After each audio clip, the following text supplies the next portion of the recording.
As rezas noturnas nas casas dos vizinhos. Nesse lugar, naquele tempo, ainda era de costume ter rezas dedicadas a algum santo, ou mesmo outros motivos. Inclusive em nossa casa, onde meus pais dedicavam uma reza anual a Nossa Senhora Aparecida. E quando isso acontecia na casa de alguém, ali pelas proximidades, sempre íamos todos juntos. Nessas rezas, antes ou depois, as pessoas com mais idade ficavam lá dentro contando histórias, e os jovens sempre lá fora conversando sobre assuntos variados. E numa dessas conversas, lembro que falavam sobre os mistérios do céu. Todos ali presentes, olhando para as estrelas admirados, comentando e questionando. Nesse tempo, não existiam ainda a energia elétrica nos campos, e as luzes eram apenas geradas por lamparinas de querosene, que ficavam lá dentro e mal podia iluminar o altar. E por isso a penumbra possibilitava ver com muita evidência um lindo espetáculo de estrelas compondo a Via Láctea, que ocupava o céu quase que por completo. E eu também contemplando, e minha imaginação vagava naquela linda imensidão estrelada, em uma aventura imaginária e sempre envolta numa emoção a qual não disponho de meios para descrevê-la. Quase sempre a sensação que sentia era semelhante a ouvir uma melodia muito sutil e bela. Mas tenha a certeza que essa descrição é apenas o único meio que consigo para tentar ao menos descrever aquilo que é indescritível por meras palavras.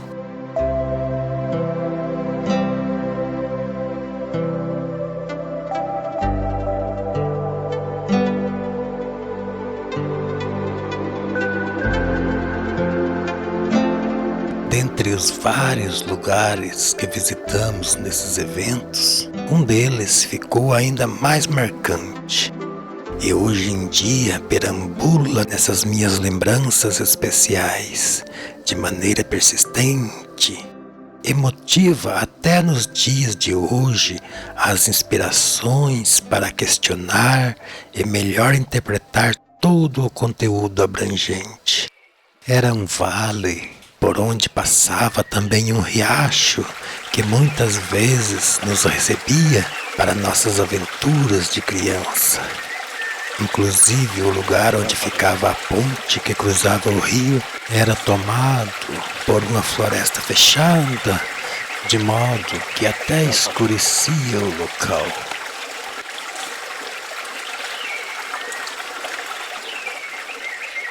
Segundo os relatos, é um lugar assombrado. E haviam muitas histórias de avistamentos, de assombrações naquele lugar.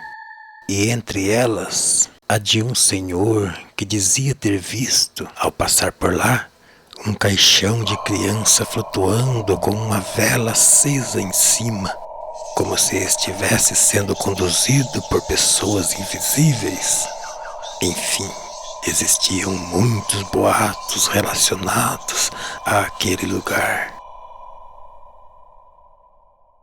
Passando o rio, numa subida que ficava logo à frente, tinham várias casas que ficavam relativamente no meio de uma grande colina, tendo de um lado uma descida e do outro uma subida. Em uma dessas casas, à noite, fomos para uma reza, e o rezador se chamava Sebastião, mas todos conheciam por Bastião Mineiro. Recordo do momento em que ele rezava a Salve Rainha do Terço. As palavras dessa oração me remetiam a uma viagem enigmática, a um lugar onde tinha a sensação de já ter conhecido, principalmente no trecho onde falava: a vós suspiramos, gemendo e chorando nesse vale de lágrimas. Mas tudo era muito estranho, pois embora falasse de um vale de lágrimas, eu sentia uma emoção muito grande, pois para mim o vale me vinha à mente como um lugar belo, onde as lágrimas eram de emoções, pois existia nele algo diferente. Mas ao mesmo tempo, o vale de lágrimas também me remetia a um lugar tristonho de sofrimentos. E a sensação era de estar vendo do alto tal lugar. Para uma criança era muito enigmático e emocionante, mas assim que acabava o terço, íamos brincar e esquecia.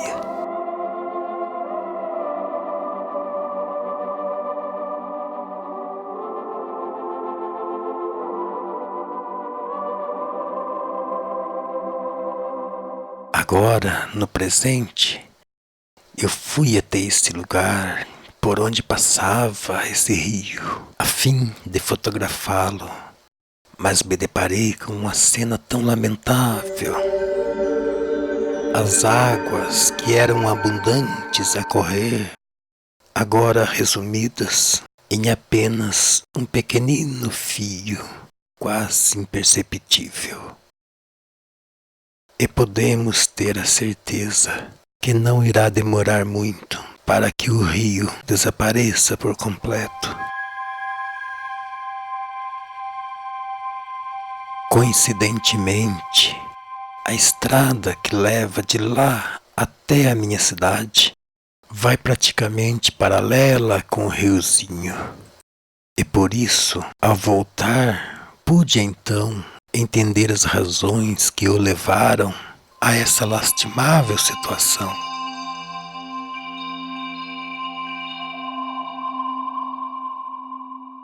As árvores que abrigavam o rio e sua nascente praticamente não existem mais.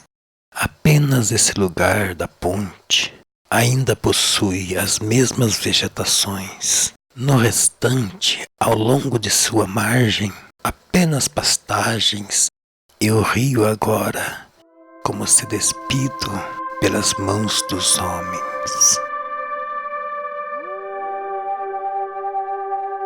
Então, meus amigos, creio que já podem saber, a maioria dos homens daqui não possuem ainda condições nem de visitar um paraíso, pois são eles inimigos mortais da natureza.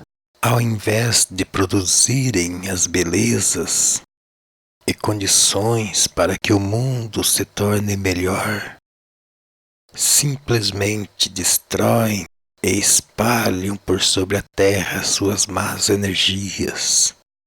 E tudo se torna mais triste ainda quando sabemos que temos todos os ingredientes necessários para transformarmos a terra em um grande e magnífico lugar.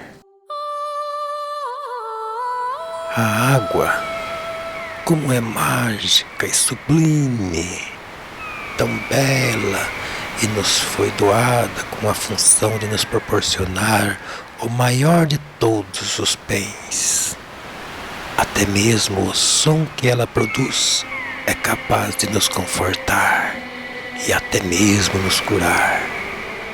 Já percebeu que quando olhamos para um rio ou qualquer lugar que contém água, uma sensação de paz e algo mágico nos sugere?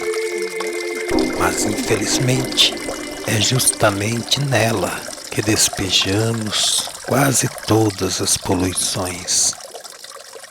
Oh, meu Deus, como pode os responsáveis por tamanha maldade ainda se acharem dignos de um lugar celestial?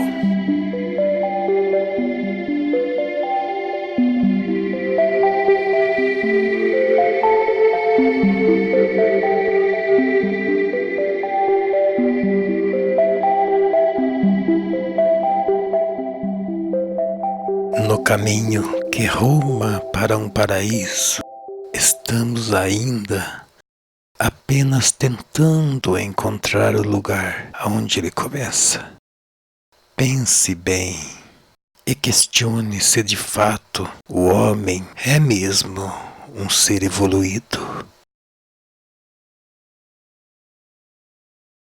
Quase que a totalidade da superfície terrestre é coberta por águas e a natureza generosa nos banha constantemente com as chuvas, os rios a correr por todos os lugares e ainda assim conseguem fazer com que ela nos falte, pois estão sempre impróprias para o consumo. Se os seres humanos realmente fossem evoluídos, ninguém precisaria pagar por algo que vem do céu, das fontes e de tantos outros lugares mais. É vergonhosa essa realidade. Destruímos continuamente as inúmeras condições para que esse bem tão abundante seja limpo e acessível para todos, de forma gratuita. Como podem seres que se dizem inteligentes destruírem continuamente aquilo que é, além do símbolo, também uma das causas da vida? E não vai demorar muito para que isso também aconteça com o ar que respiramos. São coisas que abrangem a todos e não faz sentido serem comercializados.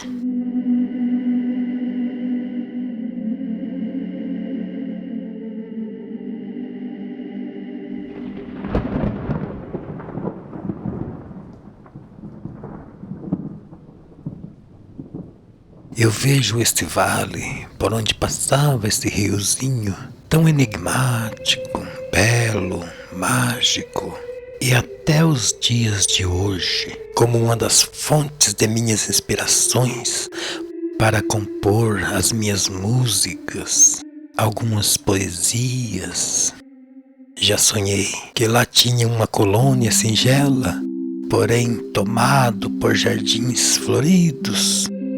Ainda posso sentir, mesmo que no imaginar, as energias e os mistérios que esse ambiente sugere. O outro lado do rio também é cercado por uma montanha extensa, onde na altura do seu meio existe uma estrada rural que avança a contornando por um longo trecho, por onde passávamos em nossas jornadas diárias até a escola, que ficava mais ou menos uns 4 quilômetros de casa. Em um desses dias, ao findar de uma tarde quieta, sem ventos, eu e meus coleguinhas que estudavam comigo caminhávamos felizes. Ao passar em um lugar de vista mais abrangente, olhando por sobre a baixada que acolhia o rio, lá do outro lado, no meio da montanha, a uma distância relativamente grande, lá, exatamente na casa onde eu relatei sobre o terço noturno, avistei um senhor rachando lenhas Fiquei impressionado ao ver que ele batia o machado e só depois de um tempo eu podia ouvir o som da machadada, que ricocheteava nas montanhas a ecoar por entre todo aquele vale. Naquele tempo eu não entendia a causa desse fenômeno, e nessa mesma cena também se podia ver que uma fumaça branca saía lentamente da chaminé e pairava sobre a casa por conta do ar que se encontrava parado. Certamente era o jantar que estava sendo preparado. E não sei se foi real ou criação da minha mente, mas senti o cheiro de janta a pairar nos ares, que ampliou a fome que já sentia. Uma cena corriqueira como tantas outras que retornam, às vezes de um passado tão longínquo, mas para mim não foi algo insignificante, pois foi exatamente esse o acontecimento que agora me inspira para criar as músicas, com o intuito de provocar a sensação de estarmos ouvindo seu som de longe, mesmo estando próximo da sua fonte, e assim senti-la com maior profundidade. Aqui, diante dessas doces lembranças que marcaram tão profundamente um passado, posso entender agora o quão belo e sublime é a nossa existência. Viver é ter a oportunidade de experimentar a realidade de um dos mais sublimes eventos de todo o universo. E se passarmos pela vida sem nos dar conta dessa grandeza, é praticamente o mesmo que viver inutilmente.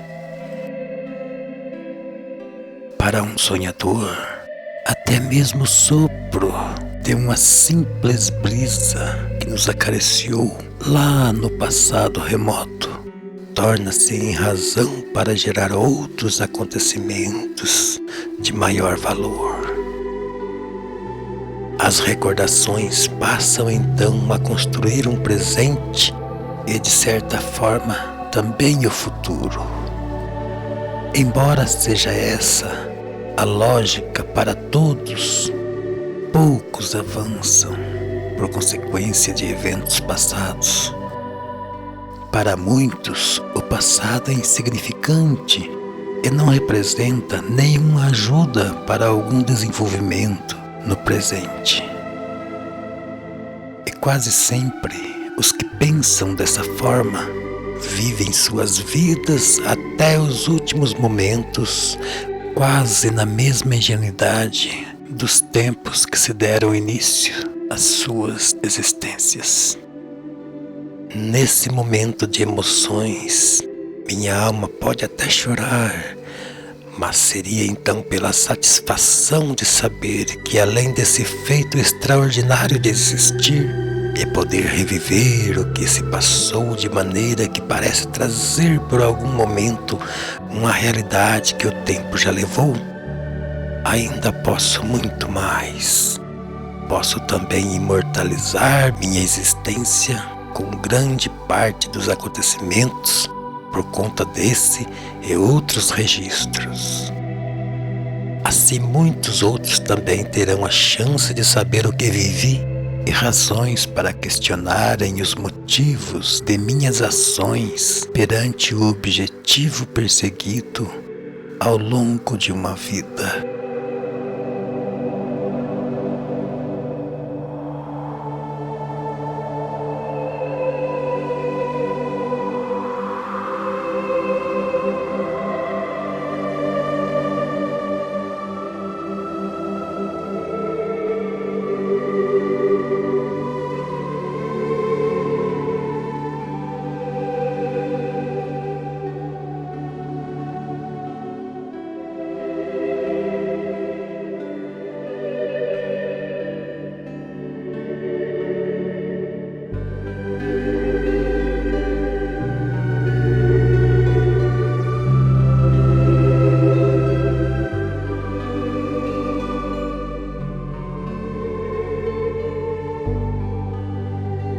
a casinha singela dos meus avós e as histórias de assombrações. No sítio maior, que ficava a uma distância aparentemente uns 2 quilômetros de onde morávamos, a propriedade circulava ao pé de uma montanha e mais ou menos na metade também se estendia até sobre o cume, dividindo o sítio em uma parte alta e outra baixa. E na parte baixa da propriedade, ao pé do morro, moravam meus avós por parte de mãe, onde sempre que podia, lá estava eu. Minha avó era uma senhora muito séria e não gostava de mentiras. Ela criava em seu terreiro muitos animais e dentre eles algumas cabras.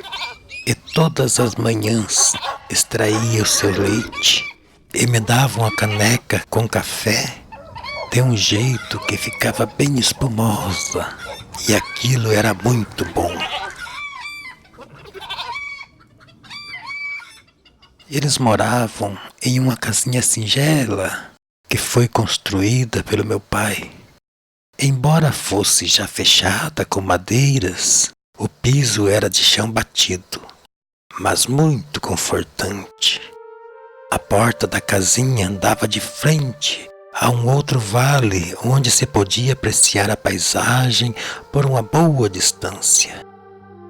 A porta da sala deparava com um barranco que foi o resultado do preparo do terreno para construir a casa.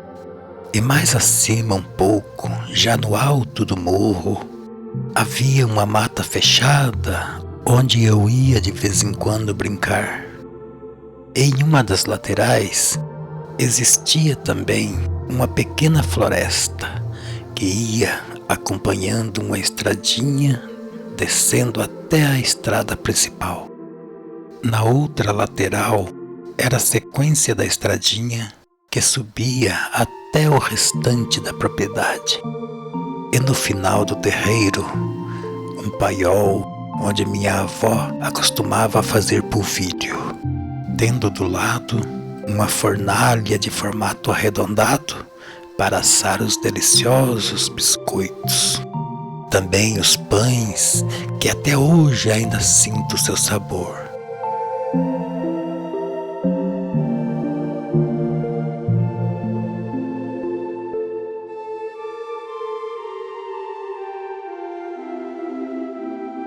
Eu não saía de lá, e sempre bisbilhotando as coisas que meu avô fazia. Ele era bem engenhoso e gostava de inventar. Entre as tantas coisas que ele fazia, uma era um arco parecido com um arco de flecha, só que atirava projéteis que poderia ser uma pedra ou mesmo uma bolinha feita de barro que era chamado de pelote. E esse arco era chamado de bodoque. Outra coisa que ele construiu e me deixou impressionado foi uma viola esculpida em madeira de Santa Bárbara. Impressionante porque foi esculpindo em um tronco de madeira, ficando assim a viola em uma única peça, sem colar, sem pregar, sem nada. Mas enfim, era muito emocionante estar por lá, sempre fuçando nas suas coisas, e melhor ainda quando meus pais também estavam, pois meu avô gostava muito de contar histórias, principalmente de assombrações.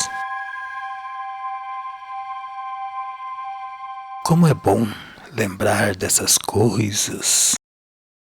À medida em que contava os seus relatos, ele ia se empolgando cada vez mais, e conforme ia aprofundando em suas narrações, seus gestos se tornavam até perigosos, e tinha que se manter distância para não levar cotoveladas, petelecos e etc.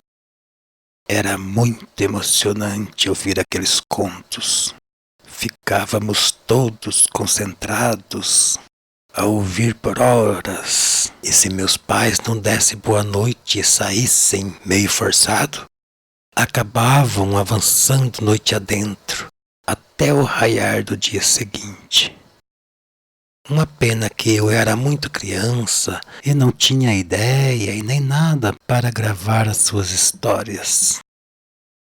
Em sua casa, era de costume guardar calendários que possuíssem paisagens bonitas, e na parede dessa casinha tinha um calendário com uma foto de um lugar tão lindo. Um rio na beira de uma mata em segundo plano, e no primeiro, uma vista de um lugar meio alto com flores, de onde se podia ver lá embaixo um rio robusto com águas cristalinas. Eu ficava observando aquela paisagem e a sensação que sentia era de já conhecer aquele lugar sem saber onde. E isso se repetia sempre que eu olhava para aquela imagem. Não é raro ver relatos de pessoas mencionando essa mesma sensação diante de um lugar ou de alguma imagem. Tem casos até muito especiais, onde uma criança tem essas impressões e relatam com riqueza de detalhes coisas relacionadas a um passado, onde diante da lógica, os antigos, os avós, não têm outra alternativa a não ser confirmar tais afirmações. Mas essa é uma questão para questionarmos em uma outra ocasião.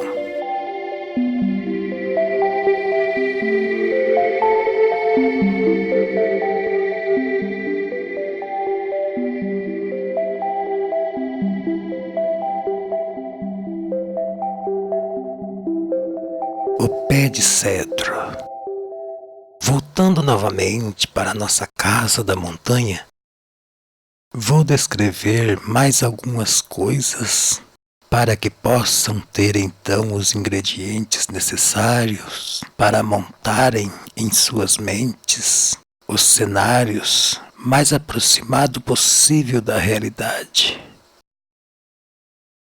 Bem no final do terreiro de casa se erguia com toda a sua imponência um pé de cedrinho bem alto. Era o ponto de referência para que as pessoas pudessem encontrar a nossa morada. Eu gostava muito desse cedro, tanto que há pouco tempo atrás retornei lá para matar a saudade, já que ele ainda se encontra por lá. Hoje em dia, quando passo na rodovia, eu ainda posso vê-lo lá no alto. Embora ele já esteja pela metade, pois fiquei sabendo que um raio o atingiu danificando sua estrutura. Mas mesmo assim, ele ainda proporciona muitas emoções quando o vejo. Como mencionado anteriormente, o pé de cedro, por ter altura superior às outras árvores, usávamos como ponto de referência para indicar onde ficava a nossa morada. Esse fato, se bem analisado, nos proporciona um grande ensinamento. Assim como esse cedrinho, temos que ser também uma referência de boas ações para que outros possam se inspirar.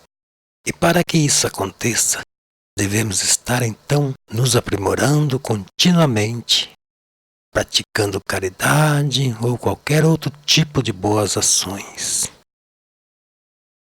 Assim, sempre seremos lembrados com carinho e nossos comportamentos como bons exemplos a serem seguidos.